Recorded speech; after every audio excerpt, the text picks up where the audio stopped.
It's weird not to open a video on, you've entered into the survival horror.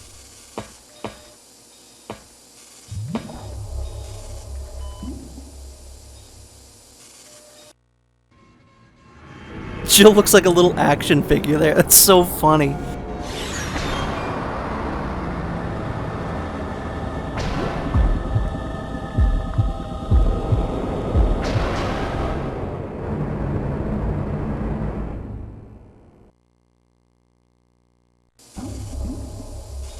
Can a creature like this really be the ultimate biological weapon? Really? Wesker is a crazy man. Tyrant is not completely developed. But we can't let it live. That must be the computer for monitoring this creature.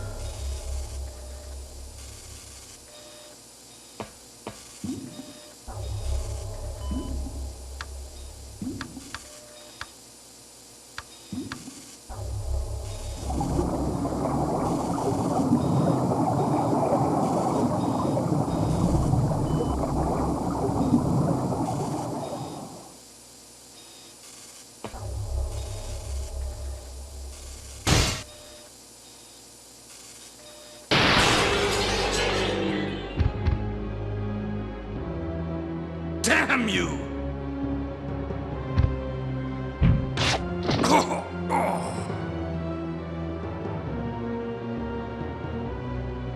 It can't control what it does. So because Barry's kind of a little bit of a jokester here, he let the tyrant out, which means we now have to fight him. This fight is fairly easy. He is very slow. He should almost never hit you. Really, all you want to do is pick a place far away from him and start shooting him. I've said this before, this was really bad. I tried to run by him, that was entirely my bad. But the final bosses, the two final bosses are really not difficult, as long as you have a lot of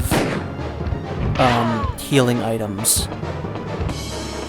He does a lot of damage, but if you have healing items, you can just keep healing. You can basically just tank a bunch of the hits. The first phase specifically is very easy. He goes down very quickly.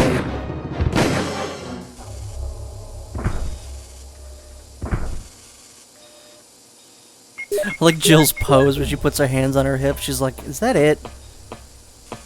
So let's go see if Barry's okay. Barry? Barry?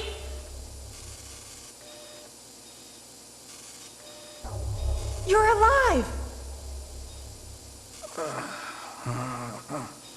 I'm really embarrassed. I was clumsy. Let's get going.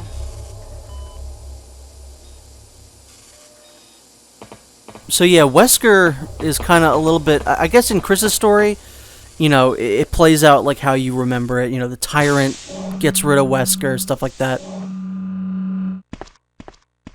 What happened to Wesker? The triggering system has now been activated. All researchers... Wesker must have set it off. There's not much time left for us. Unlock all units for evacuation. So the Wesker stuff plays out much differently if Barry is not there. Obviously, I think Wesker takes you in and it plays out exactly like you remember it. You know, Wesker unleashes the tyrant and then he gets killed by the tyrant. Whereas in this one, he just kind of gets knocked out and then he just disappears. It's not as clear what happened to Wesker. The triggering system has now been activated. So Barry's going to go on ahead. Right now, we could follow him, or we could go do what we actually need to do, which is go save Chris. We know where he is, and we need to get him out of there before this whole place comes down. We're going to grab... I think this is basically our last visit to a save room, maybe? Item box? I don't know. There's that other one as we come in this area, and I think I used that, but I'm not 100% certain. So I think this is mostly going to be it. We're going to grab healing items, and that's really it. Because we don't have any other ammo that we would need. If you like really feel like you have to, I guess it wouldn't be like the worst idea to grab your shotgun, but it's not very efficient. It fires very slowly, and it's not as good as the Magnum or the grenade launcher. Unfortunately, this area has been filled with chimeras now, which are much more annoying to deal with than the zombies, but they are easier to dodge in this particular part. So you don't really have to worry about them.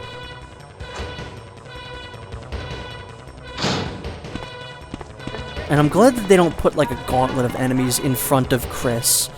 Like that would be very annoying if all the naked zombies were suddenly in here and you had to fight your way through them to get to Chris. I think that would be very silly.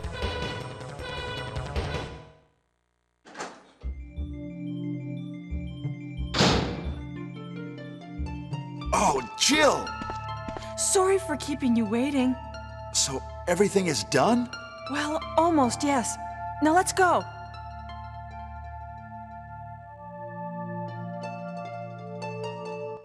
If you come here now and instead of before, when we got the other cutscene, the cutscene will play out a little bit differently. He'll come in, you'll come in, Chris will say, "What about Wesker?" And Jill will be like, "Whatever, it doesn't matter, let's go."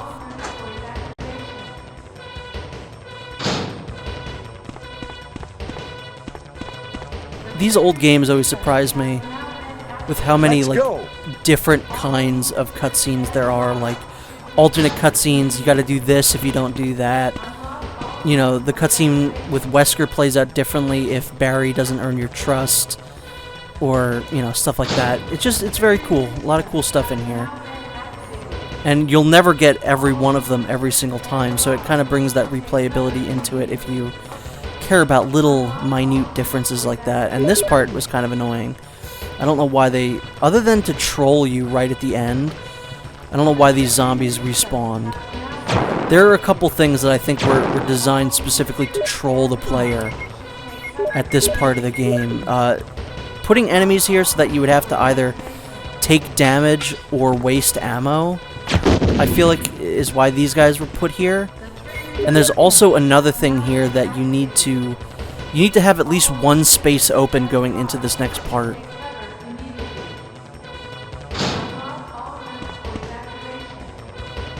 Let's go!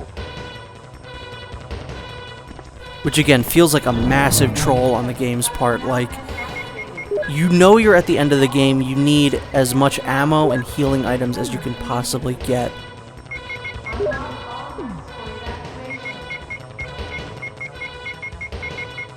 And yeah, right now you need one space open.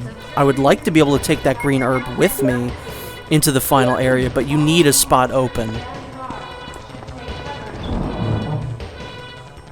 Now, thinking about it now, it could be a troll, or it could be actually the game legitimately helping you out.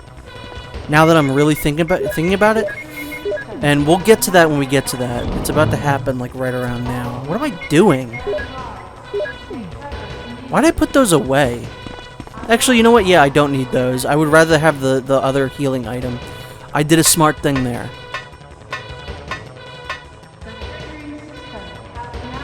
Hurry! So up in this next area, you have to pick up a battery.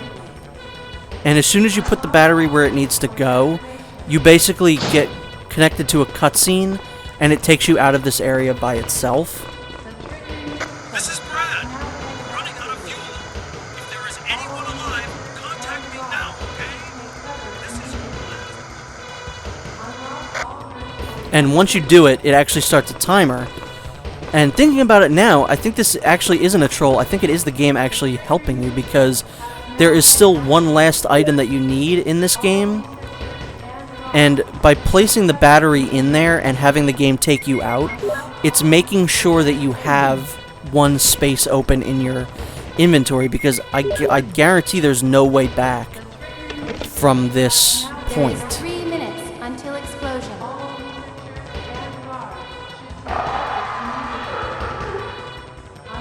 Oh no! You must be kidding! After we've come all the way here! Ladies first! Go first, Jill! But Chris! Give me a chance to play nice guy. Okay, I leave it up to you. See you again at the heliport. Ladies first. So yeah, I don't know if what I'm saying makes sense, but I feel like by making you pick up that battery and putting it in there and then warping you into this section without your consent means that you definitely have an open space in your inventory. That's the only thing I could possibly think of, because in this area on the heliport, we need to pick up flares to contact Brad, and if you didn't have a space available, it would probably soft lock the game. So that's actually a lot smarter than I thought it was. I always thought that was a bit of a troll, that they would make you go back and, you know, put something away in your inventory. But it's actually smarter than that.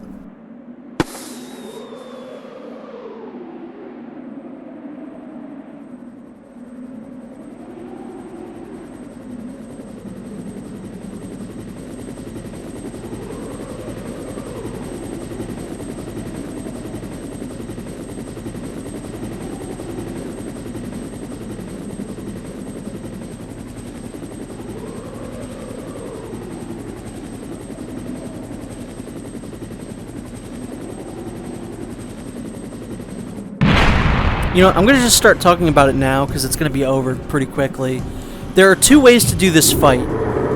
You can avoid him and wait for the timer to run out, and eventually Brad will drop you down a rocket launcher, I think at 30 seconds left on the clock. Or you can do the much faster option, which is just unload as much ammo as humanly possible into him, and then Brad will prematurely throw down the rocket launcher once X amount of damage has been taken by the tyrant.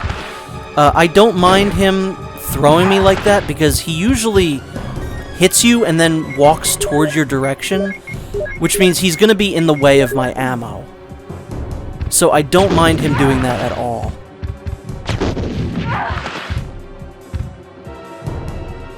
As long as you bring enough healing items, this part is really not that bad. It's probably my favorite boss in the game, but it's still really not that hard. You know, none of the bosses in this game are very difficult. It's coming! Jill! Kill that monster! You're our Amazon, Jill! I love that line. I love "You're our Amazon, Jill." That just is a nice line. And I wish that that would get referenced more. I can't think that that's ever been referenced in anything else. At least not spoken. It might be like a trophy or something in some random game.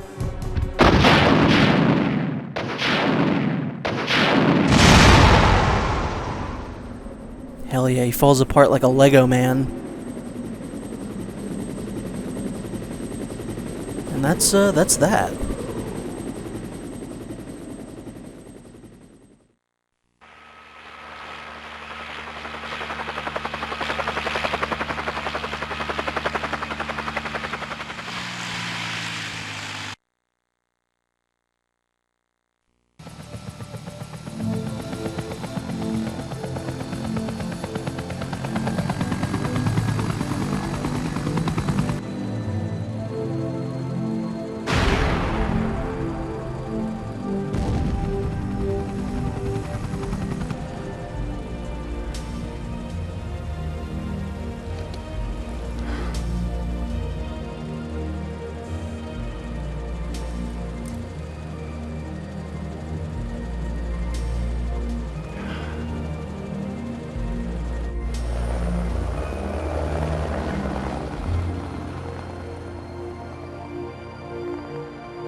I'm just gonna say this, I don't like that Jill's best ending is technically more about Chris than it is about Jill.